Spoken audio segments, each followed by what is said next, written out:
Iran ने कहा है कि मुस्तकबिल में इजरायली हुकूमत की तरफ से कोई हमला हुआ तो किसी सुर्ख लकीर की पाबंदी नहीं की जाएगी। ईरानी फौज किसी भी जारहत के खिलाफ अब ज्यादा ताकतवर और तैयार है।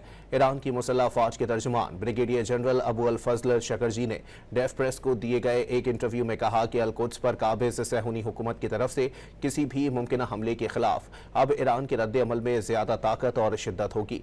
अब ईरान का रद्द अमल ऐसा होगा कि सब सदमे में आ जाएंगे।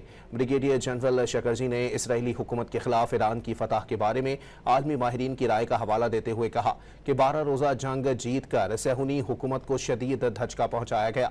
ईरानी फौज के हमलों ने मुजरिम सहूनी हुकूमत को जारहत बंद करने पर मजबूर किया।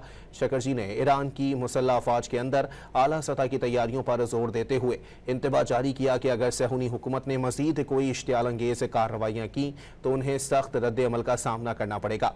शकरजी ने वाजे किया कि ईरान ने कभी भी तनाज़ा खत्म करने जैसे अल्फाज को कोई ऑप्शन नहीं समझा। वाजे किया कि इस्लामी जमहूरिया ईरान ने कभी भी तनाज़ा खत्म करने जैसे लफ्ज को कोई ऑप्शन नहीं समझा। इसराइल मुकम्मल तौर पर नाकाबिले एतमाद है, वो दुनिया में भी और ईरान में भी नाकाबिले एतबार है।